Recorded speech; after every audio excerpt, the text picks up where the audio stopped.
Let's take a pledge. We will not be afraid of this menace. We have to fight. We have to work with it and we have to overcome it. We will never give up on this. Pakistan is ranking number 1 in the prevalence of diabetes. यहाँ पर sugar के मरीज सबसे ज़्यादा हैं.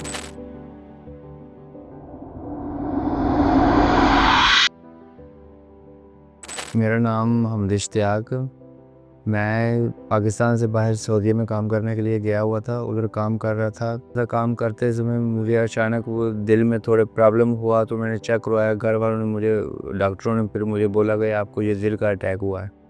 उसके बाद काम कर रहा था. उधर काम के दौरान ही मेरा ये बाजू काम करना बंद हो गया. तो मैंने चेक करवाया तो ये मुझे फाल्ज का अटैक हुआ था. अभी पाकिस्तान आया हूँ तो इधर मैंने डॉक्टरों को ये फाल्ज के मसले में जाकर मेडिसिन लेने के लिए उधर चेक करवाने लगा, अस्पताल जाने लगा. तो वो डॉक्टर अंबर हैं, माशाल्लाह बहुत अच्छे डॉक्टर हैं. उनको मैंने अपनी प्रॉब्लम बताई. होता ये था कि मुझे पेशाब बहुत ज़्यादा आता था, मुझे हमाम में बहुत जाना पड़ता था. तो उन्होंने मुझे बोला कि तो आप अपनी शुगर चेक करवाई कभी. तो मैंने बोला कभी ज़रूरत नहीं पड़ी है, नहीं चेक करवाई, ना ही कभी इस तरह के कोई मसला हुआ था. इश्तियाक से जब मेरी बात हुई तो मुझे पता चला कि उनको दिल के अटैक के बारे में पहले से पता था, आगाही थी और उन्होंने शायद 1 साल उसके लिए दवाई भी खाई.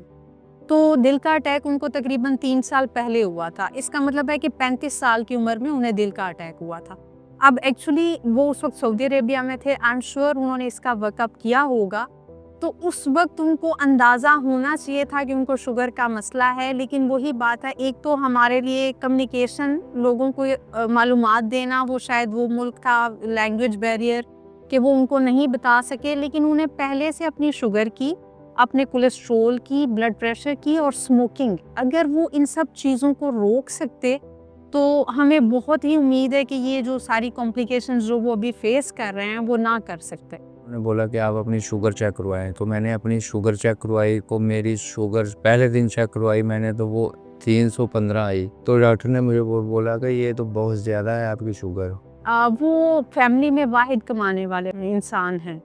तो आप समझ सकते हैं कि जो वाहिद कमाने वाला मर्द है, अगर उसका हाथ काम नहीं कर रहा, उसका बाजू काम नहीं कर रहा, तो ये उसके लिए और उसकी फैमिली के लिए कितना बड़ा ट्रॉमा है. लेकिन इन सब चीज़ों से अगर वो बर वक्त अपनी दवाइयाँ और अपने लाइफस्टाइल के ऊपर तवज्जो देते तो इन सब चीज़ों से बचा जा सकता था. 4 ਬੱਚੇ ਨੇ ਮਾਸ਼ਾਅੱਲਾ. ਘਰ ਦੇ ਖਰਚੇ ਤੁਹਾਨੂੰ ਪਤਾ 100 ਖਰਚੇ ਅਖਰਾਜਾਤ ਹੁੰਦੇ ਨੇ. ਘਰ ਦੀਆਂ ਜ਼ਿੰਮੇਵਾਰੀਆਂ 100 ਘਰ ਦਾ ਖਰਚੇ ਅਖਰਾਜਾਤ ਹੁੰਦੇ ਨੇ. ਅਸੀਂ ਬਹੁਤ ਪਰੇਸ਼ਾਨ ਆ. ਪਹਿਲੇ ਫਿਰ ਵੀ ਕੰਮ ਕਰਦੇ ਸਨ ਥੋੜਾ ਬਹੁਤਾ. ਜਦੋਂ ਦੀ ਸ਼ੂਗਰ ਹੋਈ, ਸ਼ੂਗਰ ਦੇ ਨਾਲ ਇਹਨਾਂ ਦਾ ਜਿਸਮ ਬਹੁਤ ਵੀਕ ਹੋ ਗਿਆ. ਕੰਮ ਤੇ ਵੀ ਨਹੀਂ ਜਾ ਸਕਦੇ ਹੈਗੇ. पहले तो मैं थोड़ा बहुत काम कर लेता था, लेकिन इस शुगर की वजह से अभी मैं काम भी नहीं कर सकता. मुझसे ज़रा सा भी काम नहीं होता. जिस्म में जान ही नहीं होती, वो काम कैसे करूँ. मैं तो दिमाग काम करना छोड़ गया है. मेरा नाम मुजम्मल. मेरे पापा सही नहीं है अभी और मैंने अपना स्कूल छोड़ दिया और मैं अपने पापा के साथ काम पर जाता हूँ. अभी उनकी तबीयत नहीं ठीक रहती.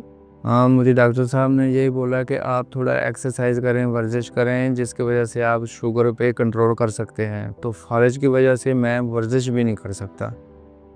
ਸ਼ੂਗਰ ਜਿਹੜੀ ਬਹੁਤ ਨਾਮਰਾਦ ਬਿਮਾਰੀ ਹੈ. ਇਨਸਾਨ ਨੂੰ ਅੰਦਰੋਂ ख़त्म कर ਛੱਡਦੀ ਹੈ, खोखला कर देती है.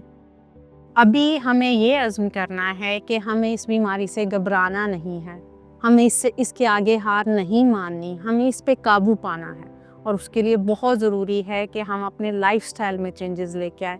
ये समझ लें कि जब शुगर है तो नेचर आपको कॉल कर रही है कि अपने बैलेंस्ड लाइफस्टाइल की तरफ वापस चले जाइए. So this is a call for balanced lifestyle. Don't be afraid of it. इससे डरने की कोई बात नहीं. इंशाल्लाह हम मिल के इस पे काबू पाएंगे.